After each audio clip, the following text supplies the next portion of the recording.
Sobat Maestro, sesaat lagi Anda akan mendengarkan Blog Airtime GBI Rock. Selamat mendengarkan.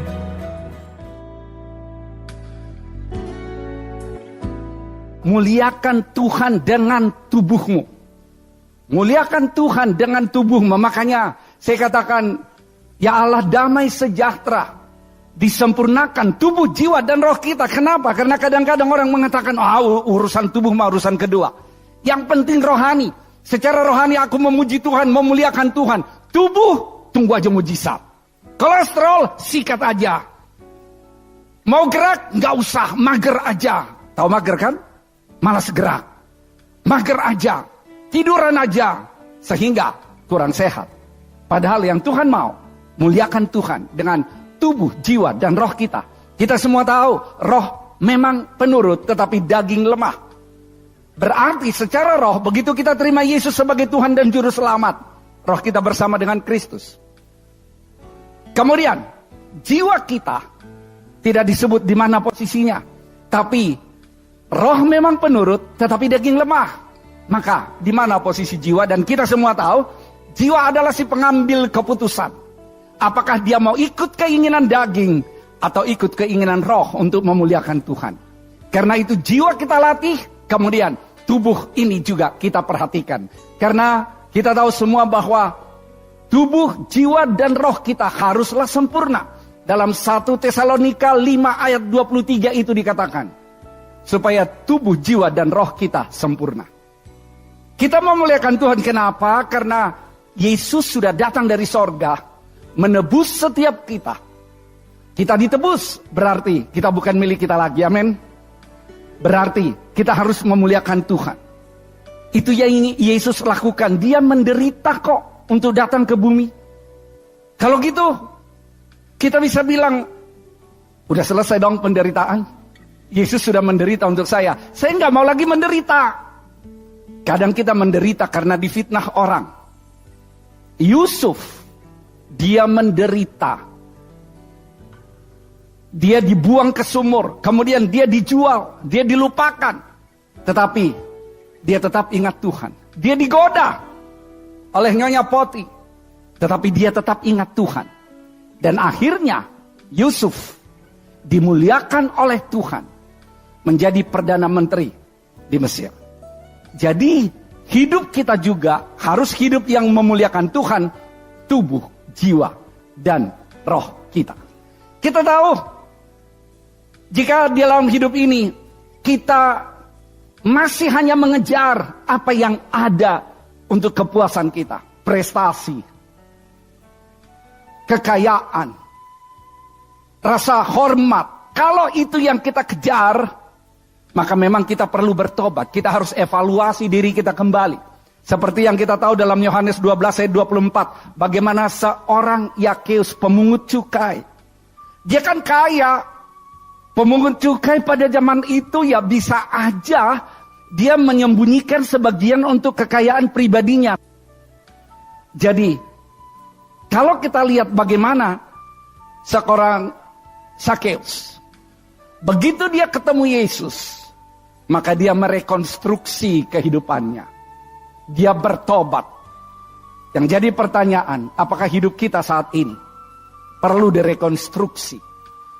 Kalau perlu, lakukanlah dalam bidang apa.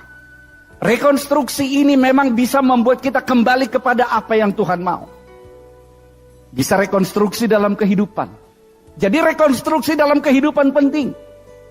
Saya juga merekonstruksi kehidupan saya untuk hal-hal yang menjadi kelemahan, titik kritis, supaya hidup saya memuliakan Tuhan. Kita lihat 1 Korintus 6 ayat 13, 15, 19, dan 20. Dikatakan demikian. Makanan adalah untuk perut dan perut untuk makanan. Ya, kita makan kan masuk ke perut. Makan tidak disimpan di otak. Hasilnya ya, makanan untuk perut dan perut untuk makanan. Tetapi kedua-duanya akan dibinasakan Allah. Tetapi tubuh bukanlah untuk percabulan, melainkan untuk Tuhan, dan Tuhan untuk tubuh. Wow. Berarti tubuh untuk Tuhan, Tuhan untuk tubuh. Tidak tahukah kamu bahwa tubuhmu adalah anggota Kristus? Akan kau ambilkah anggota Kristus untuk menyerahkannya kepada percabulan? Sekali-kali tidak. Kita katakan sama-sama sekali-kali tidak. 1, 2, 3. Itu adalah janji kita di hadapan Tuhan. 19 saya bacakan. Atau tidak tahukah kamu bahwa tubuhmu adalah bait Roh Kudus yang diam di dalam kamu, Roh Kudus yang kamu peroleh dari Allah, dan bahwa kamu bukan milik kamu sendiri, sebab kamu telah dibeli dan harganya telah lunas dibayar. Karena itu muliakanlah Allah dengan tubuhmu. Tubuh kita rawat bukan untuk sombong. Lihat nih, aku hebat, aku sehat. Itu sombong. Tapi kalau tubuh kita pelihara, itu untuk memuliakan Tuhan. Karena dikatakan di sini bahwa tubuhmu adalah anggota Kristus. Tubuhmu adalah bait Roh Kudus. Tubuh kita adalah bait Roh Kudus. Kalau tubuh kita adalah bait Roh Kudus, maka harus kita jaga kekudusan tubuh kita. Kita tahu di Perjanjian Lama, ruang Maha Kudus, Tuhan datang, itu betul-betul dijaga kekudusannya. Kalau imam besar di situ berbohong, mati. Berarti setiap kita memang harus menjaga kekudusan. Makanya dalam 1 Korintus 6 ayat 19 sampai 20 yang tadi dikatakan, tidak tahukah kamu bahwa tubuhmu adalah bait Roh Kudus?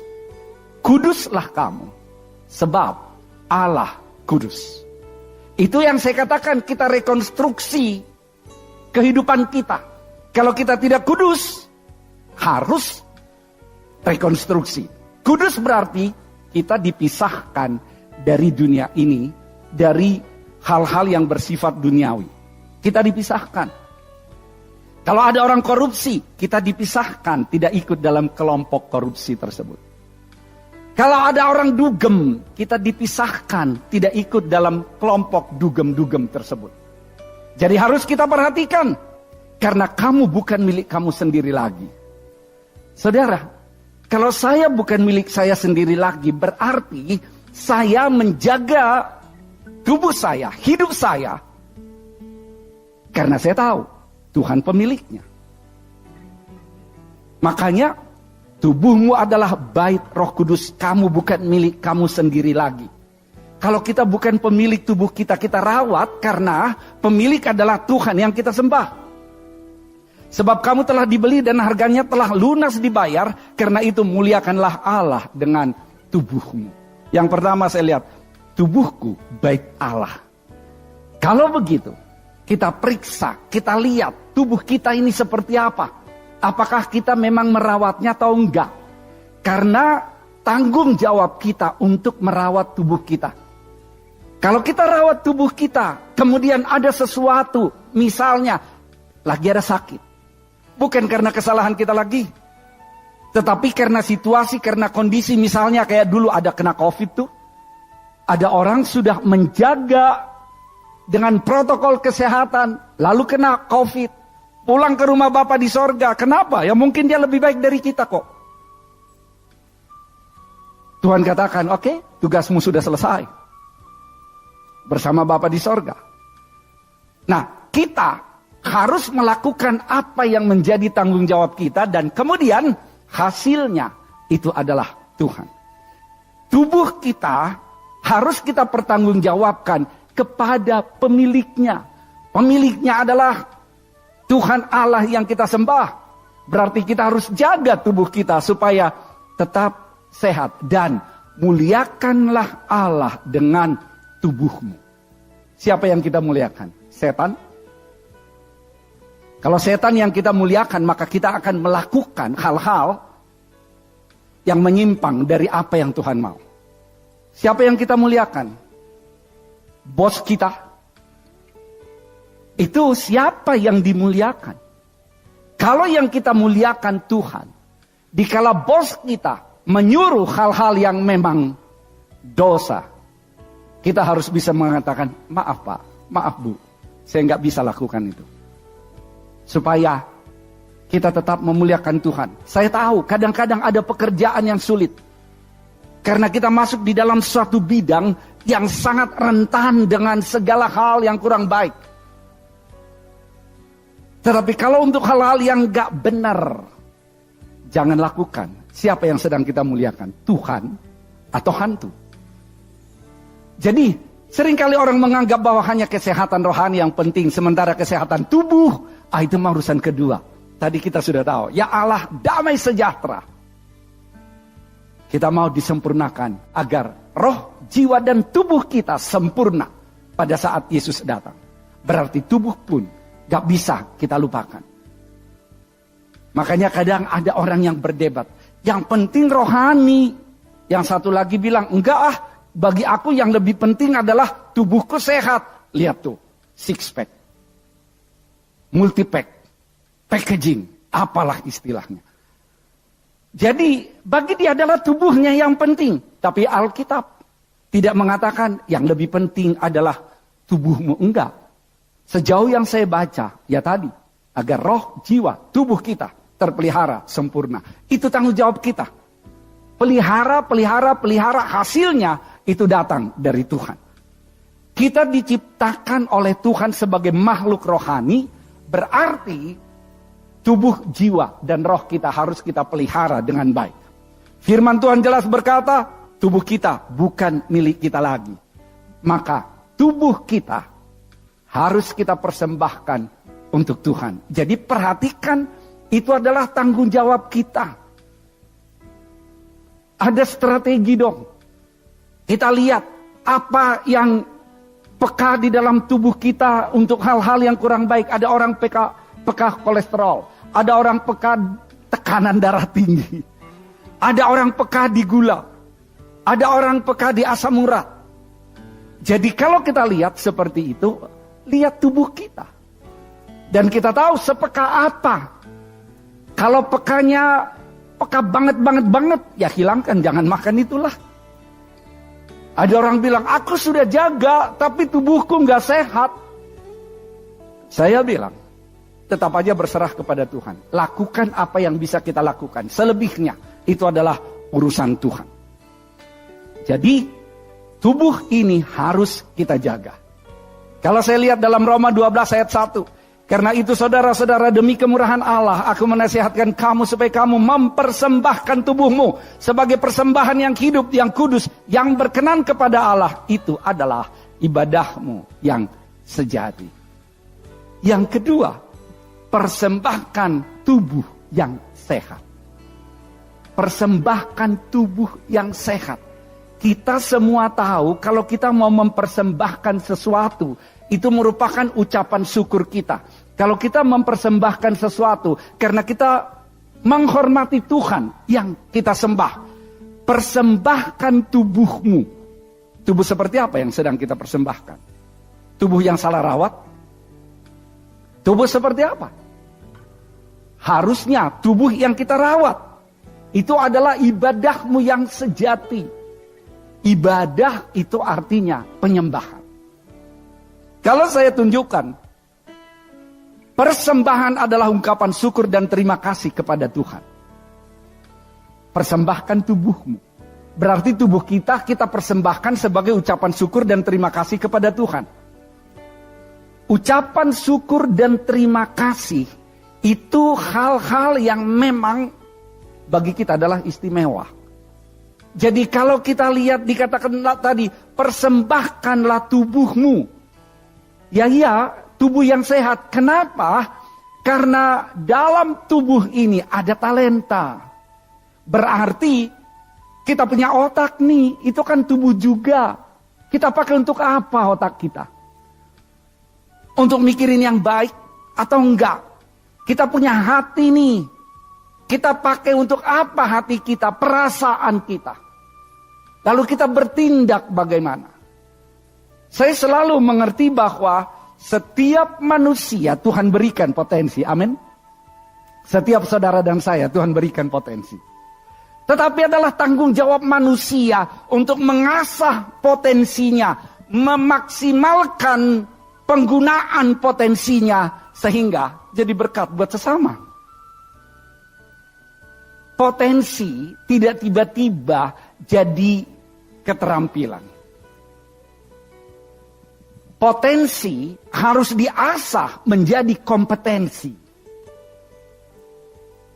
Mau nyanyi, memang ada orang yang berbakat, tetapi tetap harus diasah potensinya supaya jadi kompetensi.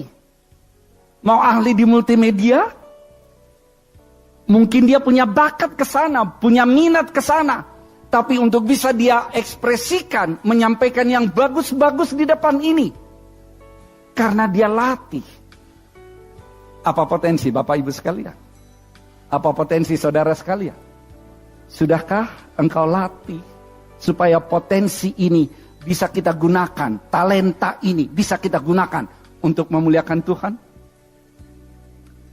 Tuhan tidak pernah menciptakan manusia tanpa suatu potensi atau talenta.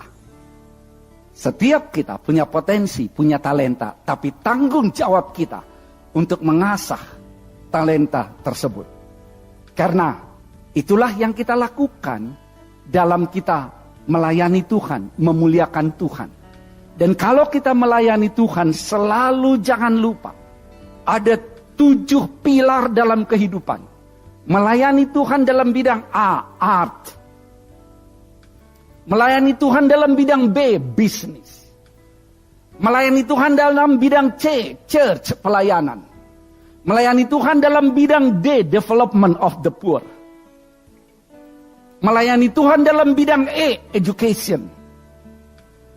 Melayani Tuhan dalam bidang F, family, keluarga. Melayani Tuhan dalam bidang G, government and politics. Makanya latih potensi itu. Tuhan sudah berikan.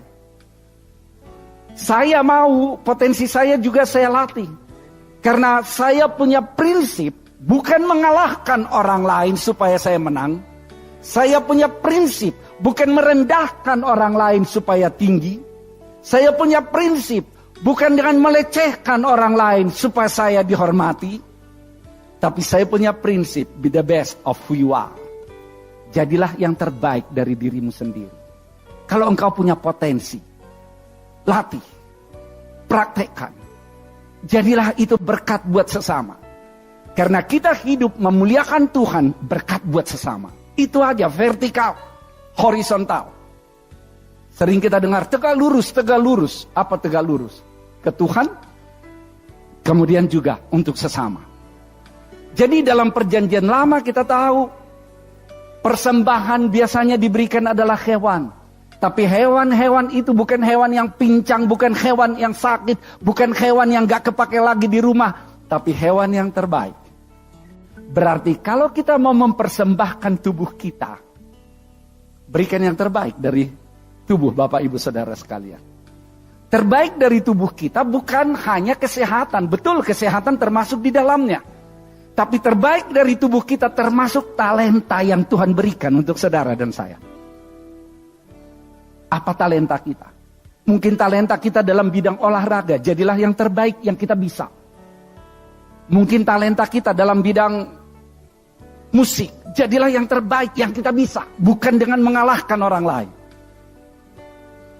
Jadi, harus kita paham, memuliakan Tuhan adalah memberikan yang terbaik.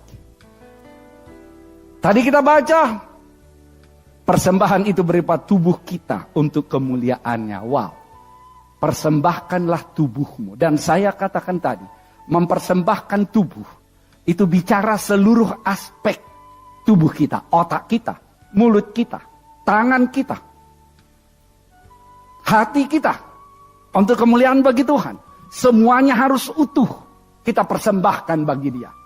Karena Tuhan mau hidup kita sebetulnya untuk memuliakan Tuhan. Roma 6 ayat 13-14. Dan janganlah kamu menyerahkan anggota-anggota tubuhmu kepada dosa untuk dipakai sebagai senjata kelaliman. Tetapi serahkanlah dirimu kepada Allah sebagai orang-orang yang dahulu mati, tetapi yang sekarang hidup. Dan serahkanlah anggota-anggota tubuhmu kepada Allah untuk menjadi senjata-senjata kebenaran. 14. Sebab kamu tidak akan dikuasai lagi oleh dosa, karena kamu tidak berada di bawah hukum Taurat, tetapi berada di bawah kasih karunia. Bukan dengan kekuatan kita, tapi roh Tuhan yang memberikan kita kekuatan. Pasti ada tarik-menarik. Kehidupan ini selalu ditarik oleh dua magnet. Magnet positif, magnet negatif. Magnet untuk sesuai dengan kebenaran Allah, dan magnet sesuai dengan apa yang iblis mau. Jadi kalau begitu, kita harus mengikuti apa yang Tuhan mau. Karena tubuh kita ini akan kita gunakan dalam pelayanan. Talenta kita gunakan. Makanya tubuh yang sehat itu perlu bayangkan, kalau kita tidak sehat tidak akan maksimal melayani Tuhan. Tidak akan. 1 Korintus 6 ayat 20, sebab kamu telah dibeli dan harganya telah lunas dibayar, karena itu muliakanlah Allah dengan tubuhmu.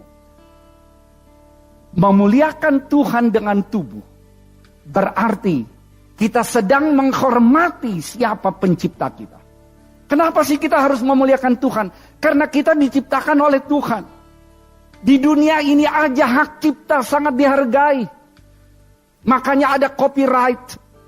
Tidak sembarangan kita menyontek apa yang ada di luar sana. Kalau itu berkaitan dengan copyright, hak cipta, maka itu tidak diizinkan. Jadi kalau kita lihat di sini, kalau kita memuliakan Tuhan, kenapa? Karena Tuhan pencipta kita. Pencipta kita, dia punya copyright untuk saudara dan saya. Saudara dan saya adalah masterpiece-nya Tuhan. Yang diciptakan Tuhan secara luar biasa. Kenapa kita harus memuliakan Tuhan? Ya, Tuhan menyelamatkan kita. Kenapa kita memuliakan Tuhan? Karena apa? Ya karena memang Tuhan yang menopang kehidupan kita. Muliakan Dia. Memuliakan Allah adalah memuji atributnya. Apa atribut Tuhan? Kudus, setia, maha kuasa, pencipta langit dan bumi dan segala isinya. Semua hal-hal yang baik itu. Nah kembali saya katakan, kalau selama ini belum itu kita lakukan, maka kita harus merekonstruksi kehidupan kita. Supaya hidup kita adalah hidup yang memuliakan Tuhan.